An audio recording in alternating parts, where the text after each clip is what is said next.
Karena sakit hati cintanya ditolak, pria ini berusaha menyetubuhi dan membunuh gadis muda tetangganya sendiri dengan cara yang sangat tragis.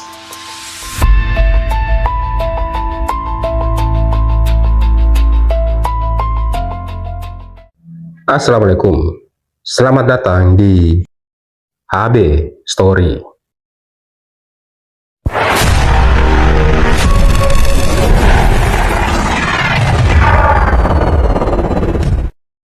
Halo semua, kembali lagi di channel ini. Hari ini saya akan membahas sebuah kasus yang sampai sekarang masih meninggalkan luka mendalam bagi siapa saja yang mendengarnya. Sebuah kisah tentang harapan, tentang penolakan, dan tentang bagaimana perasaan yang tak tersampaikan bisa berubah menjadi kebencian yang mematikan. Ini adalah kisah tragis seorang gadis muda yang terjadi pada bulan Juni 2016 di Kabupaten Sukabumi, Jawa Barat. Seorang gadis muda baru saja tiba di tempat yang asing, jauh dari rumah, jauh dari orang tua. Dia datang untuk tinggal bersama neneknya, mencoba membantu, mencoba memulai sesuatu yang baru. Hanya 8 hari dia berada di sana. Lalu, di pagi hari yang biasa, pagi yang sama seperti ribuan pagi lainnya di kampung itu, langit masih kelabu, angin masih dingin, matahari baru saja akan muncul. Dan di sebuah warung kecil, satu pertemuan terjadi. Pertemuan yang hanya berlangsung beberapa menit, tapi cukup untuk mengakhiri satu kehidupan secara kejam, tanpa peringatan dan tanpa suara. Nyawanya melayang di tangan seseorang yang tinggal tepat di sebelah rumah neneknya, seseorang yang setiap hari melihatnya, seseorang yang bahkan sangat menyukainya sejak hari pertama dia datang. Namun, apa yang terjadi ketika perasaan suka berubah menjadi obsesi dan penolakan bukan diterima dengan lapang dada, melainkan dengan amarah yang membakar segalanya. Saya akan mengajak kalian menelusuri jejak demi jejak, fakta demi fakta, tanpa menyembunyikan apapun, dengan penuh rasa hormat kepada almarhumah dan keluarganya. Mari kita dengarkan kisahnya.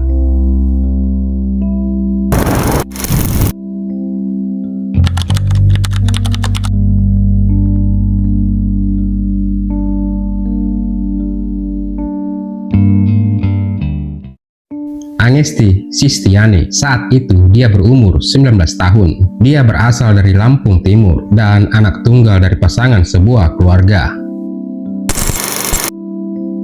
Angesti, gadis yang dikenal sopan, berhijab, rajin beribadah, dan masih bersekolah di salah satu sekolah menengah kejuruan di daerah Gunung Pelindung. Pada awal Juni tahun 2016, Angesti memutuskan pergi ke Sukabumi. Bukan untuk liburan, dia pergi untuk membantu neneknya yang tinggal di Kampung Sungapan, Desa Kadu Damping, Kabupaten Sukabumi. Di sana neneknya berjualan bubur kacang hijau dan Angesti datang untuk membantu. Seorang gadis muda pindah ke tempat yang baru, tidak mengenal siapa-siapa, tapi dia pasti berpikir, aku bersama nenek dan di sini aman. Warung neneknya kecil dan sederhana. Di sebelahnya ada warung lain yang juga menjual bubur kacang hijau. Pemiliknya seorang pemuda bernama Dadang Darmawan. Dia berasal dari Kuningan, Jawa Barat, berumur 21 tahun. Sama seperti Angesti, dia juga pendatang, menjual bubur kacang hijau untuk mencari nafkah. Mereka bertetangga, warungnya berdempetan. Seharusnya tetangga saling menjaga. Angesti baru saja mengenal lingkungannya. Baru 8 hari dia berada di tempat itu sebelum semuanya berakhir.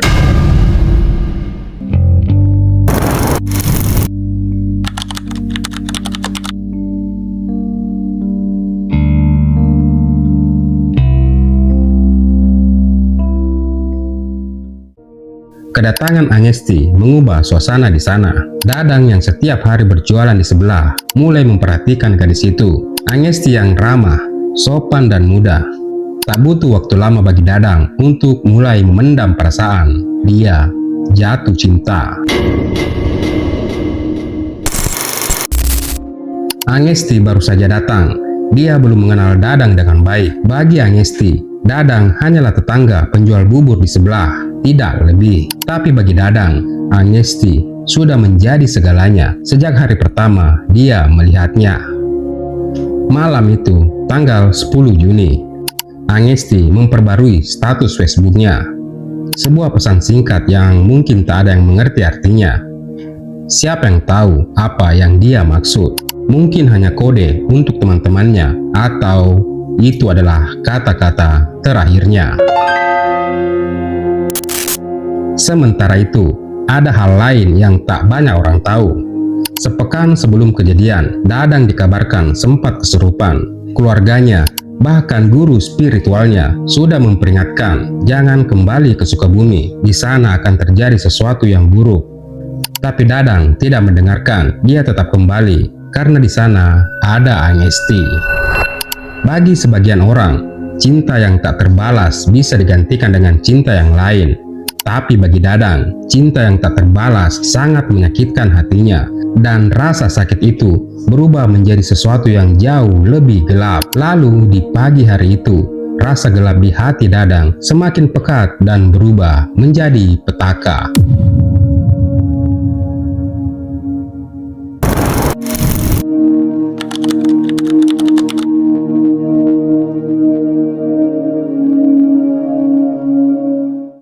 Sabtu 11 Juni 2016 pagi hari, sekitar pukul 5 pagi. Matahari baru saja mau muncul. Orang-orang baru mulai beraktivitas. Dadang berjalan menuju warung Angesti. Dia datang dengan wajah yang biasa, mengobrol seperti tetangga biasa. Lalu, dia menyatakan cintanya pada Angesti. Dan Angesti menolaknya dengan tegas. Dia tidak tertarik. Dia baru saja datang. Dia tidak mengenalnya cukup baik. Tapi bagi Dadang, penolakan itu adalah penghinaan dan amarahnya mulai mengambil alih. Apa yang terjadi selanjutnya masih sulit untuk dipahami sepenuhnya. Dadang mulai memaksa. Dia mengajak Angesti berhubungan intim. Angesti menolak. Dia melawan. Dia berusaha membela dirinya sendiri. Dan di tengah perkelahian itu, Angesti sempat mencakar tubuh Dadang, meninggalkan luka, bukti fisik yang kelak akan menjadi kunci seluruh kasus ini. Karena terus dilawan, Dadang melakukan hal yang sangat mengerikan. Dia mengambil selimut dan menutup wajah Angesti sampai dia tak sadarkan diri. Angesti jatuh ke lantai. Dadang melepaskan pakaiannya. Tapi saat dia akan melakukan tindakan yang dia inginkan, Angesti sadar kembali. Dia berusaha bangun, berusaha lari. Saat itulah Dadang menjadi kalap. Dia mencekik leher Angesti dengan kuat sampai gadis berusia 19 tahun itu berhenti bergerak, berhenti bernapas. Hanya dalam waktu singkat, sebuah kehidupan hilang karena seseorang yang tidak bisa menerima kata tidak. Dan setelah itu, Dadang melakukan hal yang jauh lebih dingin. Dia menutup kembali jenazah Angesti, pergi dari warung itu, kembali ke tempatnya sendiri, dan menunggu. Dia menunggu sampai orang lain menemukannya. Pada sore hari, sekitar pukul 3, nenek Angesti datang ke warung. Dia hendak membuka tempat itu, dan yang dia temukan adalah cucunya sendiri, berbaring, tak bernyawa, tanpa busana lengkap, penuh luka di leher, di pipi, dan seluruh tubuhnya.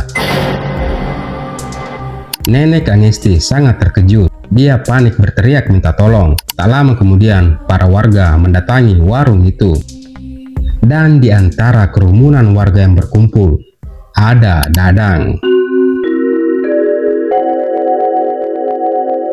Dia ada di sana, berpura-pura kaget, berpura-pura bersimpati, ikut menenangkan nenek korban, seolah-olah dia tidak tahu apa-apa. Padahal dialah pelakunya, berdiri di antara mereka sambil tersenyum di balik topeng kejahatannya.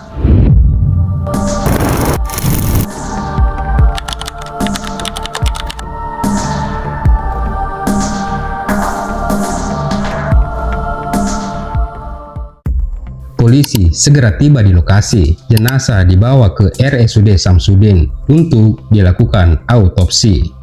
Hasilnya jelas, penyebab kematian adalah pencekikan. Tanda-tanda kekerasan sangat jelas dan ini bukan kematian biasa, ada unsur pemerkosaan di dalamnya. Penyelidikan dimulai. Polisi memeriksa saksi-saksi. 6 orang saksi diperiksa, termasuk Dadang. Dan di sini kita melihat betapa berani dan sekaligus betapa berbahayanya orang seperti dia.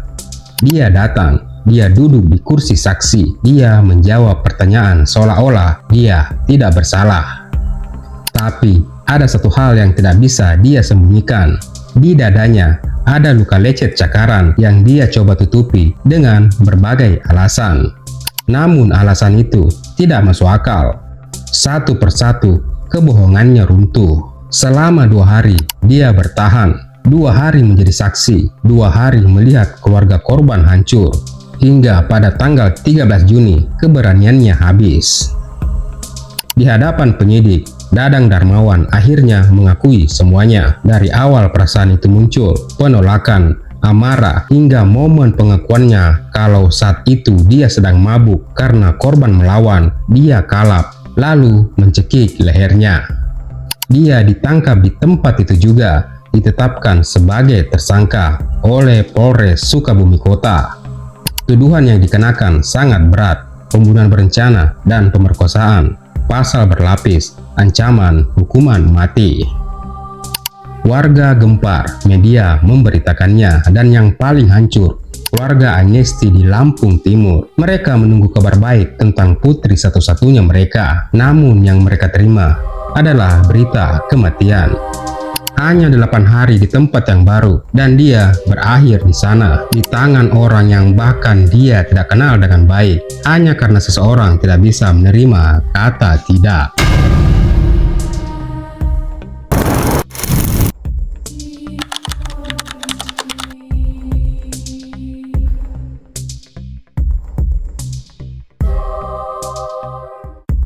Setelah penangkapan, Dadang langsung ditahan di rutan Polres Sukabumi Kota.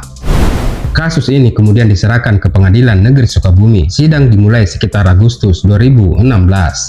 Di dalam ruang sidang, keluarga korban, warga, dan semua orang yang mengikuti kasus ini berharap satu hal: keadilan. Selama persidangan, banyak hal yang terungkap. 7 saksi hadir. Ahli forensik menjelaskan detail yang menyakitkan tentang apa yang dialami Agnesty di menit-menit terakhir hidupnya. Hasil visum memperkuat semuanya. Dadang sempat membantah soal tindakan usaha pemerkosaan, tapi bukti, termasuk luka cakaran di dadanya, tak bisa dibantah. Dadang dinyatakan bersalah dan dijerat dengan pasal berlapis.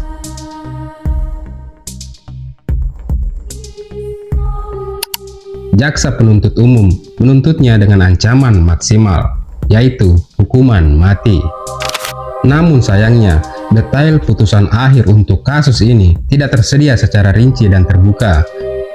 Dan bagi teman-teman yang berada di Kabupaten Sukabumi, mungkin ada yang tahu vonis akhir untuk pelaku, karena yang kita tahu, kasus ini diancam dengan hukuman mati, penjara seumur hidup, atau 20 tahun penjara. Tulis komentar kalian di kolom untuk berbagi informasi. Tapi, apapun vonis yang dijatuhkan, itu tidak akan mengembalikan Agnesty, tidak akan mengembalikan senyumannya, tidak akan mengembalikan harapan orang tuanya. Kisah ini bukan sekedar berita lama, bukan sekedar kasus yang sudah ditutup. Ini adalah peringatan bagi kita semua bahwa perasaan kita bukan alasan untuk menyakiti orang lain. Kata tidak harus dihormati, dan menolak seseorang bukanlah dosa yang pantas dibayar dengan nyawa.